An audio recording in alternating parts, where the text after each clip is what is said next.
Hello, this is Ryan, the Anchorage House Hobbies, with another House of Hobbies how-to. I am going to teach you the basics of RC controls and their adjustments. Now, this is not a programming lesson, nor is this an exhaustive list of all possible functions. I will be covering pulse width modulation, reversing, travel and endpoints, throttle cut, trim and sub-trim, rates, dual rates, and exponential.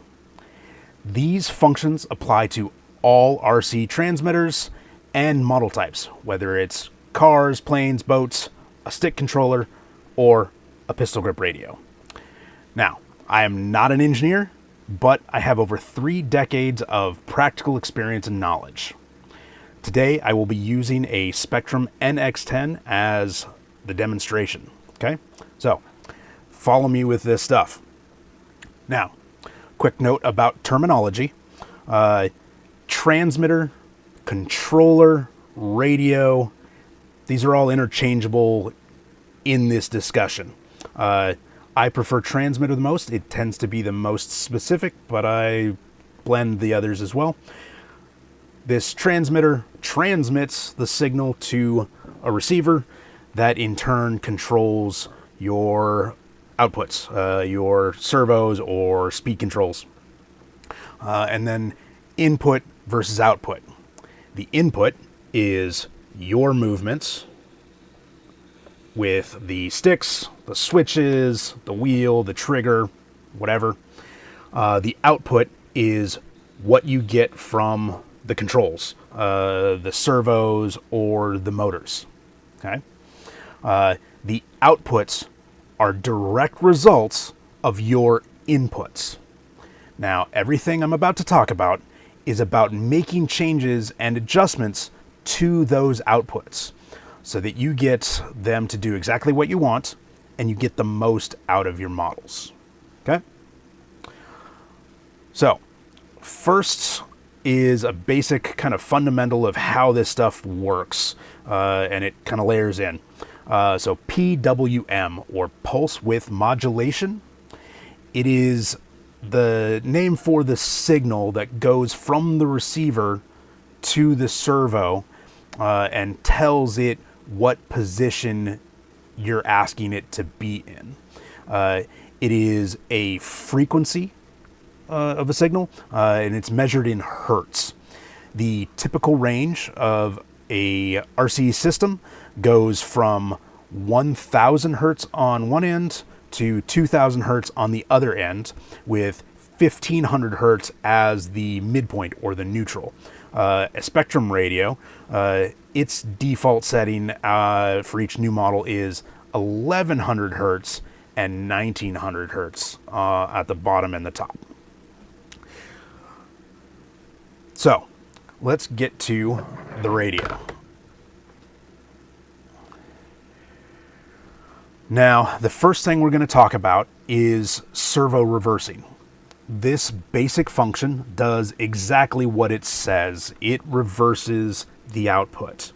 Now, if we input left stick, the output on this radio is 1,100 hertz.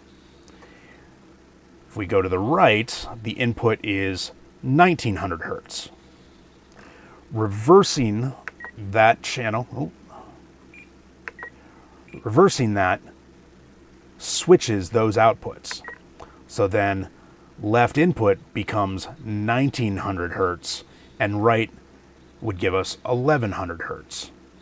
So if you are flying or driving and you turn left and your model goes right, simply hit the reversing switch, and then left will be left and right will be right. This basic function exists because a control system can't know which way a servo is mounted in the model.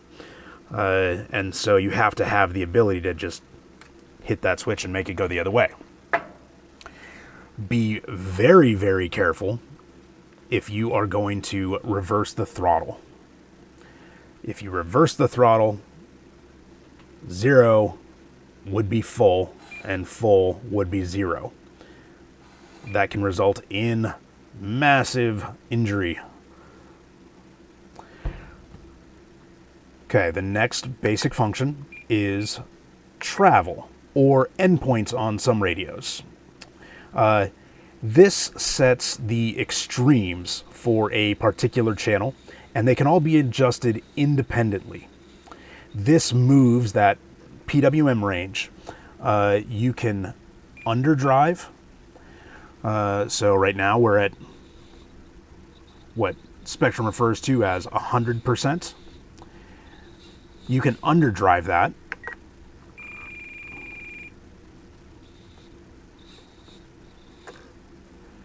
Or you can overdrive that.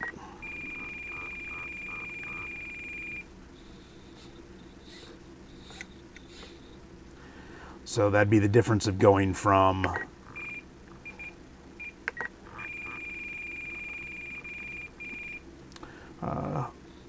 1100 hertz, 1900 hertz to 1200 hertz and 1800 hertz, all the way up to 1000 hertz, 2000 hertz. You use this to set the travel of your servos to get the throw that your model needs, whether that's your ailerons, your rudder, or your steering. You want to be careful not to bind or hyperextend any of your control linkages. It's not about getting all of the throw. It's about getting what your model needs to perform properly.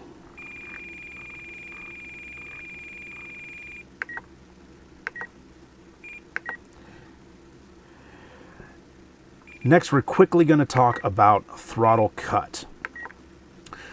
This very important feature, I believe, is the most critical safety feature of your transmitter. When assigned and engaged properly, it sets the throttle output to its lowest point, which is adjustable, and it disconnects the throttle input. So, as I'm throttling up, I can hit the throttle cut switch and it goes to the lowest point. And now my throttle doesn't do anything. Disengage the throttle cut and my input functions again. I highly recommend that you activate this function on every model you have and train yourself to engage it at all times that you are not intending to run the motor, whether it's during setup or testing and troubleshooting. Also, when you're doing a flight line check and transporting from the bench to the flight line. Also good when you land, and especially good when you are crashing.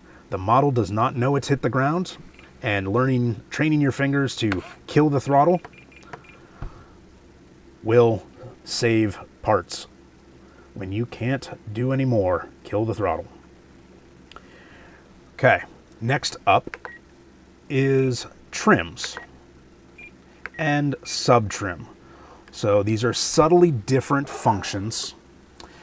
The trim is a fine adjustment to the center output of the output. It's for making small corrections to get a servo to be in your linkage's true neutral position. So when you let go of the stick or the wheel, your model tracks as straight as possible. This compensates for the splines of the servo not being quite where you want it for the horn, or if your linkages are not adjusted perfectly.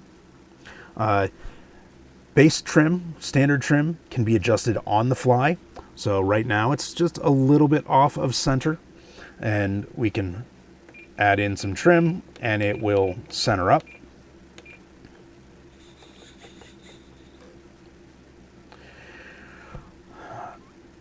How this differs from sub-trim is a standard trim with the buttons or toggles or sliders next to the sticks or knobs next to the steering wheel. A standard trim adjusts only the center point of the throw. The end points don't move. So you're actually moving where the center is, and so you might have less throw on one side and more on another. Subtrim, as you add that in, that moves the entire throw range of the whole system. So center still is the center of the throw. Be very careful. You don't want to use very much trim. If you're using more than 15, 20 points of trim, you really need to move the servo horn or adjust your linkage. Too much, because the servo only has so much total throw. And if you adjust it too far, then you run out of that throw. Next is rates, or dual rates. So, what are they? The rate is the percentage of output relative to your input. If you have 100% rates or full rates, it means when you move your stick 100%, the servo responds by moving 100% of your set travel range.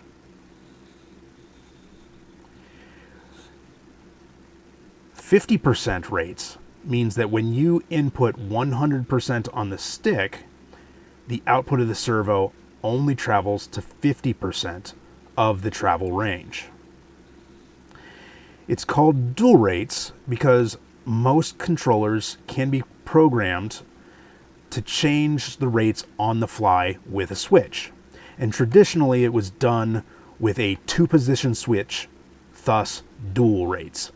Nowadays, 3 rates on a 3-position switch are common. It's still referred to as dual rates. So on the fly, you can have full rates and low rates. Typically referred to as high rates, whatever your most travel is, and low rates as your least amount of travel. In addition to rates, there is expo, or exponential. This adjustment takes your input and plots the output on a curve. When you have 0 expo, the input to output relationship is linear. If you move your stick 25%, the output is 25%. 50% in gets 50% out, 75, 75, 100, 100. As you add exponential, that input to output relationship changes. If we add 50% expo, the following inputs to outputs become 25 in is only 10% out. 50% in is 25% out. And 75 equals 50% out, but 100 is still 100% output. Adding exponential makes the control softer and less twitchy at the center. This is good for beginners who are not as fine at controllers on their sticks. It is also very helpful for high performance models where at speed or large control surfaces, they can be very twitchy because they just move so quickly. Good for race cars as well. Another thing to pay attention to, you do not want to use more than about 20% expo. If you add too much, you have no control, no control, no control, and then too much control. And so it becomes unpredictable and you have less fine adjustment here. So sticking with between 10 and 20% expo to play with. I used 50% here only to show this as a demonstration to illustrate that point. So, That wraps up the 6 most basic and important transmitter programming functions. If you understand these, you will have no trouble setting up any of your basic models.